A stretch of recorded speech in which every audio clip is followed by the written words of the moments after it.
எங்கள் வாழ்வும் எங்கள் வளமும் மங்காத தமிழ் என்று சங்கேம் செந்தமிழே உயிரை அருந்தேன் செயலில் மூச்சினை உனக்களித்தேன். நீ நைந்து போனால் நைந்து போகும் என் வாழ்வு நன்னிலை உனக்கெனி எனக்கும் தான். அருமையான இந்த இனிய நன்னாளிலே அரசு மேல்நிலைப் பள்ளி கைவேசி தமிழ் கூடல் மற்றும் இலக்கிய மன்ற துவக்க விழாவிற்கு தலைமை பொறுப்பேற்று நடத்திருக்கக்கூடிய இந்த பள்ளியின் ஆற்றல் மிகு தலைமை ஆசிரியர் கவிஞர் திரு கு தங்கேஸ்வரன் அவர்களே, இந்த நிகழ்வில் மாணவர்களை ஒருங்கிணைத்திருக்கக்கூடிய பள்ளியின் நிர்வாக ஆசிரியர் பெருமக்களே, பள்ளியின் அருகமை பள்ளியினுடைய தலைமை ஆசிரியர் பெருமக்களே, அருகமை பள்ளியிலிருந்து வந்திருக்கக்கூடிய அன்பிற்குரிய மாணவ செல்வங்களே, கைவிஎஸ் பேரூராட்சியினுடைய துணை சேர்மன் அவர்களே, பள்ளியினுடைய புறவலர் பெருமக்களே, தேனி மாவட்ட பள்ளிக்கல்வித்துறையில் வருகை தந்துள்ள வட்டார வழக்கத்தினுடைய பிஆர்பிஸ் அவர்களையும், இப்பள்ளியினுடைய மாணவ மாணவியர்களையும் வருக வருக என உங்கள் அனைவரையும் அன்புடன் வரவேற்கிறேன். உங்கள் அனைவருக்கும் என்னுடைய எளிய வணக்கத்தையும் உரித்தாக்கிக் கொள்கிறேன்.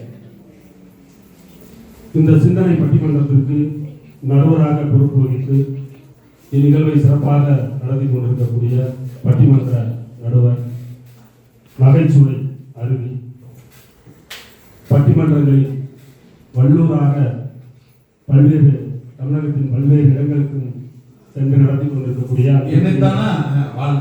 அன்புக்கிடையே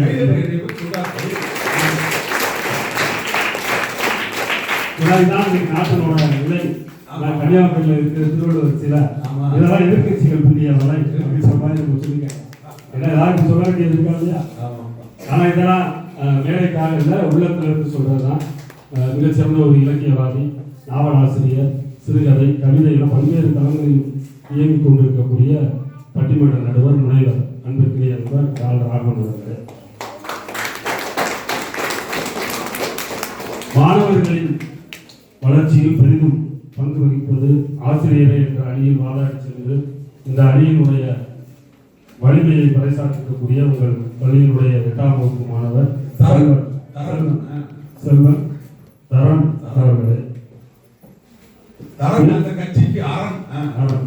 எதிரணியில் பெற்றோரை என்ற அணியில் வாதிட்டு இருக்கக்கூடிய உங்கள் பள்ளியின் 10ஆம் வகுப்பு மாணவர் செல்வன் கவிப்பிரியன் அவர்களே, அடுத்து வாதிட காத்துக் கொண்டிருக்கக்கூடிய அன்பு தம்பி பன்முக கலைஞர், அவரும் செய்யாத வேலைகளே இல்லை, எல்லா வேலைகளும் ஓவியம், கலை, நடனம், திரைப்பட நடிப்பு, உயிராட்டம் எல்லா நிகழ்வுகளையும் செஞ்சிருந்தாலும் அன்புக்குரிய பாசத்துக்குரிய தம்பி அன்பு சகோதரர் பன்முக கலைஞர் ஜித்தேந்திரன் அவர்கள், உங்கள் அனைவரையும் மீண்டும் ஒரு முறை வணங்கி, ஏன்னா கண்டிப்பாக அந்த மேடையில் ஒரு சில விஷயங்களை சொல்லியாகணும். உங்களுடைய தலைமை ஆசிரியர் தன்னை பற்றி எதையும் அதிகமாக வெளிப்படுத்திக் கொள்ள மாட்டார். இருந்தாலும் அவரை பற்றி நீங்க தெரிஞ்சுக்கிறன்றதுக்காக நாங்கள் சொல்ல வேண்டிய விஷயம் தான் இருக்கு.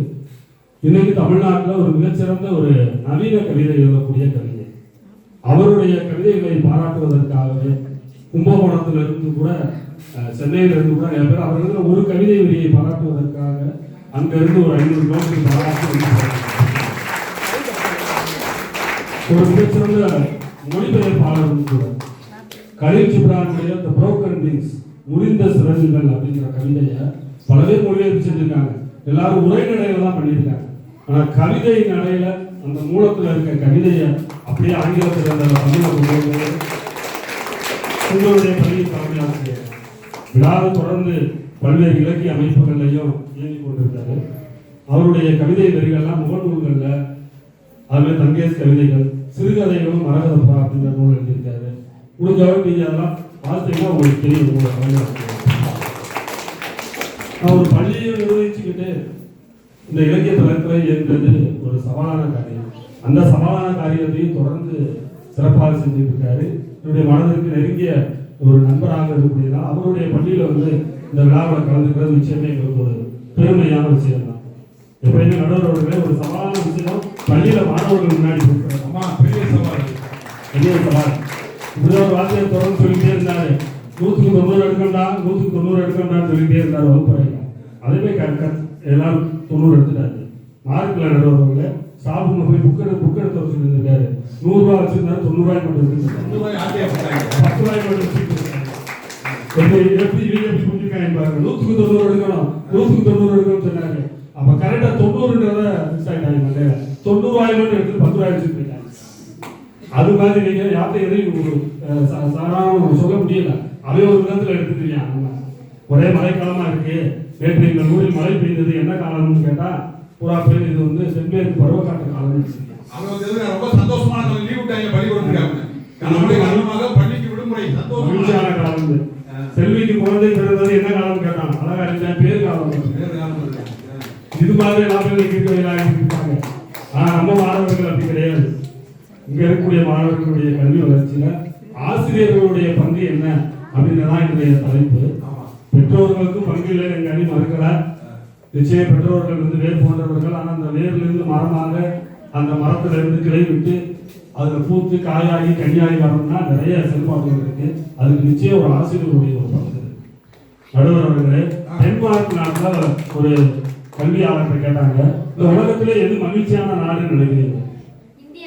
இந்தியா. உலகத்திலே மகிழ்ச்சியான நாடு இந்தியா.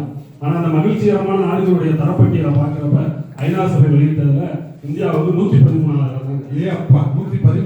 116 இந்தியா. முதலிடம் நடுவர் அவர்களே எது அப்படின்னா டென்மார்க் தான்.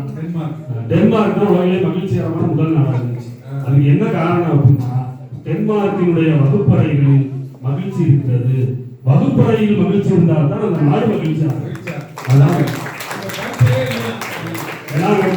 பரிச்சையே இல்லை, பரிச்சை கிடையாது, எதுவுமே கிடையாது. இப்படிதான் ஒரு ஆசிரியர் கண்டுபிடிச்சாரு கேட்டுருந்தாரு. நியூட்டன் என்ன கண்டுபிடிச்சாரு? புவியீர்ப்பு விசையை கண்டுபிடிச்சாரு. கரண்டை கண்டுபிடிச்சவர் யாரு அப்படின்னு ஒவ்வொருத்தரும் பயிர் சொல்லிக்கிட்டே இருந்தாங்க. இந்த தேர்வை யாருப்பா கண்டுபிடிச்சா அப்படின்னு கேட்டப்ப போய் எல்லாம் இருந்துச்சு. அவனை சார் தேடிக்கிட்டு இருக்கேன், எங்க இருக்கான்னு அந்த படுவாக்க நான் தேடிக்கிட்டு இருக்கேன், கையில கிடைச்சா விட மாட்டேன் அப்படின்னாங்க. ஆனா உண்மையிலே நிச்சயம் ஒரு வகுப்பறையில் இருக்க மகிழ்ச்சிக்கு காரணம் ஆசிரியர் தான். அந்த வகுப்பறை மகிழ்ச்சியாக தான் நானும் மகிழ்ச்சியாக. அடுத்தவர்களே, இன்னைக்கு இருக்க காலகட்டத்தில் ஒரு ஆசிரியருக்கு முக்கியமான சவாலான 5 படிகள். ஒரு ஆசிரியர் பன்முக ஆற்றலுடையவராக நிச்சயம் இருக்கணும். இருந்தால் தான் என் மாணவருக்கு முன்னாடி அவர் சாதிக்கணும். உண்மைதான். அவருக்கு பாடப்படி தெரிஞ்சிருந்தா பத்தாது. அவருக்கு உலகத்தை பற்றி நடப்பு செய்தி தெரிஞ்சிருக்கணும். அவர் கதை சொல்றவராக இருக்கணும், கவிதை தெரிஞ்சவராக இருக்கணும், மொழி பாடத்தோடு கணிதத்தை பேசுறவராக இருக்கணும். வெறும் அறிவியல் மட்டும் தெரிஞ்சா இன்னைக்கு இருக்க மாணவர்கள் நம்ம சாதிச்சிட முடியாது, போட முடியாது. அறிவியலோடு அந்த வகுப்பறையில் படிக்கிற எல்லா மாணவர்களுடைய வரலாறு சுயசரிதையும் அந்த ஆசிரியருக்கு தெரிஞ்சிருக்கும். ஏன்னா இன்னைக்கு அப்படி இருக்கு, பாடத்துக்கு அப்படி இருக்கு. ஜூன் மாசம் ஆச்சுன்னா ஜூன் மாசத்துல வந்து ஒரு ஆசிரியர் கல்வியாளராக மாறணும். புத்தகங்களை படிச்சு பாடத்திற்கு சொல்லுவாங்க. ஜூலை மாசம் வந்துச்சு வச்சுக்கணும். ஜூலை மாசத்துல அவர் தேர்வுக்கு மாணவர்களை தயார்படுத்தக்கூடியவராக, போட்டிக்கு தயார்படுத்தக்கூடிய ஒரு பயிற்சி மாணவராக மாறணும். இதே ஆகஸ்ட் மாசம் வந்துச்சுன்னு வச்சுக்கோங்க, எழுத்தறிவை பத்தி பேசுறவராக இருக்கணும். செப்டம்பர் மாதம் வந்துச்சு, கலைத்திருவிழா வந்துடும், நாடகம் போறவராக இருக்கணும், கலைக்கான பயிற்சி கொடுக்கிறவராக இருக்கணும். அக்டோபர் மாசம் மழைக்காலம். அக்டோபர் மாசமா இருந்தா அதே ஆசிரியர் காலாண்டு தேர்வு வைக்கிறாங்க. அந்த அக்டோபர் மாசத்துல ஆசிரியர் என்ன அவதாரம் எடுக்கணும்னா மழைக்காலம் வந்துடும், சுகாதாரத்தை பத்தி பேசணும், நோய் தடுப்பை பத்தி பேசுறவராக இருக்கணும். டிசம்பர் மாசம் வந்துச்சுன்னா மாணவர்களுடைய தன்னம்பிக்கையை பத்தி பேசுறவராக இருக்கணும். அதே ஜனவரி பிப்ரவரியா இருந்தா தேர்வுக்கு பயிற்சி கொடுக்கிறவராக இருக்கணும். இப்படி பன்முக ஆற்றல் உடையவராக ஆசிரியர்கள் விளங்கினால்தான் இன்னைக்கு பள்ளியில் செய்ய முடியும். இதெல்லாம் யாருக்காக? உங்களுக்காக தான், மாணவர்களுக்காக. இப்படி ஒரு சதாதானியாக பன்முக ஆற்றல் உடையவராக ஒரு ஆசிரியர் இருப்பதற்கான காரணம் மாணவர்களுடைய தன்னம்பிக்கையை வளர்க்கிறாங்க. நடுவர் வேலைக்கு நிறைய பேர் நீங்க நினைக்கலாம், ஒரு ஆசிரியர் செய்ய வேண்டிய வேலையை ஒரு ஏஐ தொழில்நுட்பம் செஞ்சிடாதா, தகவல்கள் கூட உங்களுக்கு எடுத்து கொடுத்துடலாம். நீங்க எதை பத்தி நடத்தணும்னு சொல்லி நம்ம சாட்சிபிடியில் சொன்னோம்னா, ஏஐல சொன்னோம்னா போஸ்டர் போட்டு கொடுக்குறோம், நோட்ஸ் ஆபரேஷன் கூட எழுதி கொடுத்துறோம், உங்களுக்கே கூட அதை பேசி நடத்தணும். ஆனா இதெல்லாம் தாண்டி ஒரு முக்கியமான ஒரு விஷயம் இருக்கு. நடுவர்களை மாணவர்கள் மத்தியில் ஒழுக்கத்தை ஏற்படுத்துறதுக்கு ஆசிரியர் தான் நிச்சயம். மிக அற்புதமாக மாதா பிதா குரு தெய்வம் அதை மாத்திட்டாங்க. மாதா பிதா கூகுள் தெய்வம். எதை தட்டாலும் கூகுள் வந்துடும். ஆனா ஒழுக்கத்தை கற்றுக்கிறதுக்கு ஆசிரியர் வேண்டும். ஒரு ஏஐ ஒழுக்கத்தை நிச்சயம் கற்ற முடியாது, வாய்ப்பே இல்லை. மாணவர்கள்ட்ட தன்னம்பிக்கையை வளர்த்து அவங்க திசை மாறி போயிடாம அவங்களுக்கு நல்ல பழக்கத்தை கற்றுக் கொடுத்து ஒரு பண்பாட்டை வளர்க்கணும்னா நிச்சயம் ஒரு நாட்டுப்பற்று மிக்க நல்ல குடிமக்களை உருவாக்கணும்னா அது ஆசிரியர்களுடைய வழிகாட்டியாக இருக்காங்க. பெற்றோர்களுடைய பங்கை நம்ம மறுக்கல. பெற்றோர் தான் முதல் ஆசிரியராக அவர்கள் இருந்தாலும் அவங்க அடித்தளத்துல தான் இருக்காங்க. ஆனா அந்த அடித்தளத்துல இருந்து ஒரு மாளிகை எழுப்பி ஒரு சாளரத்தை உண்டாக்கி ஒரு கோயிலை கட்டி மாணவன் அப்படின்ற அந்த கோபுரத்துல ஒரு கலசமாக அவங்க திகழணும்னா அதுக்கு பெரும்பங்கு வகிப்பது நிச்சயம் ஆசிரியர். நடுவர்களே, நம்முடைய ஏவுகணை நாயகர் அப்துல் கலாம் ஐயா அவர்கள் அறிவியல் விஞ்ஞானியா மாறுறதுக்கு முதல் காரணம் என்னன்னு அவங்க கேட்டாங்க.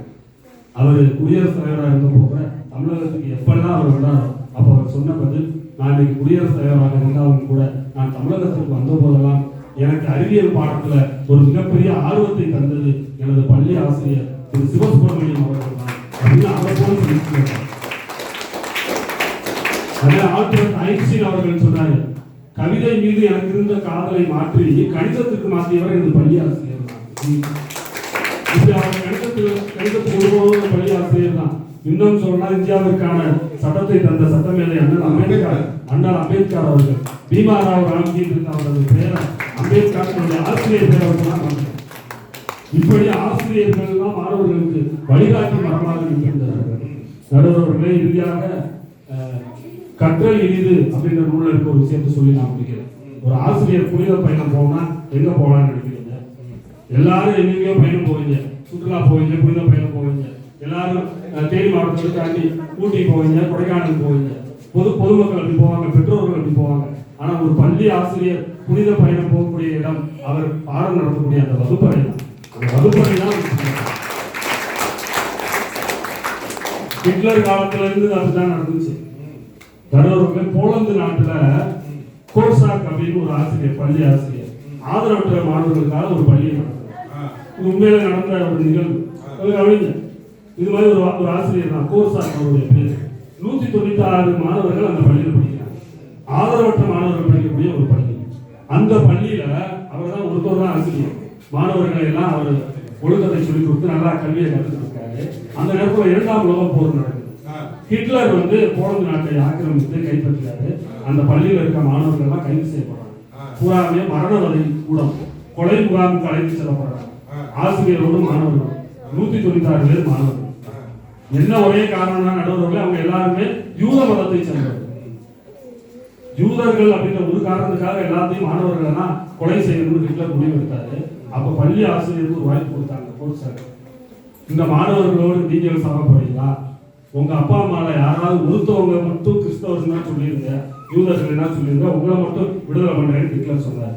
அப்ப அந்த பள்ளி ஆசிரியர் சொன்ன பதில், என்னுடைய பெற்றோர்கள் ஒருத்தவங்க யூதர் கிடையாது, இருந்தாலும் நான் விடுதலை ஆக விரும்பல. இதே பள்ளி மாணவர்களுடன் நான் யாருக்கு கற்றுக் கொடுத்தோம், இந்த 196 பள்ளி மாணவர்களுடன் சேர்ந்து அந்த 196 பள்ளி மாணவர்களும் அவங்களுக்கு பிடிச்ச புத்தகத்தை நூலகத்தில் எடுத்து நெஞ்சில் அணைச்சபடியே அந்த மரண வதைக்கூடத்துக்கு போனாங்க. அவங்களோடய நானும் போறேன்னு சொல்லி அந்த பள்ளி ஆசிரியர் கோர்சாக்கும் இதுதான் மாணவர்கள் மீது ஆசிரியர்களோட அக்கறையை எடுத்துட்டாரு. தம்பி அடுத்து சொல்வார், எல்லாமே அம்பேத்கர் சொன்னீங்க, அப்துல் கலாம் சொன்னீங்க, கோர்சாக்கு சொன்னீங்க, இவங்க யாரெல்லாம் உயிரோட இல்லை, இந்த காலத்துல இல்லவே இல்லைன்னு சொல்றாரு. இன்னைக்கு இருக்கக்கூடிய எல்லா மாணவர்களுக்கும் போட்டித் தேர்வாக இருந்தாலும் சரி, பள்ளி மாணவர்களாக இருந்தாலும் அனைத்து மாணவர்களுக்கும் கல்வியில் அக்கறை காட்டி அவங்களுக்கு உயர்கல்விக்கு வழிகாட்டியாக, வேலை வாய்ப்புக்கு வழிகாட்டியாக வழங்கக்கூடிய எல்லாருமே நிச்சயம் பள்ளி ஆசிரியர்கள் தான். இந்த ஆசிரியர்கள் பல்கலைக்கழகத்திலும் கல்லூரிகளிலும் சென்று மாணவர்களுடைய வளர்ச்சிக்கு பெரிதும் பங்கு வகிக்கிறார்கள் என்றால் அது பெற்றோரை காட்டிலும் ஒரு பங்கு ஆசிரியருக்கே பெரும் பங்கு இருக்கிறது என்று சொல்லி இந்த அருமையான வாய்ப்புக்கு நிறைய கருத்துக்களை டென்மார்க் போனாரு, அமெரிக்கா போனாரு, அங்கே சுற்றி வந்தாரு. கடைசியில் ஹிட்லர்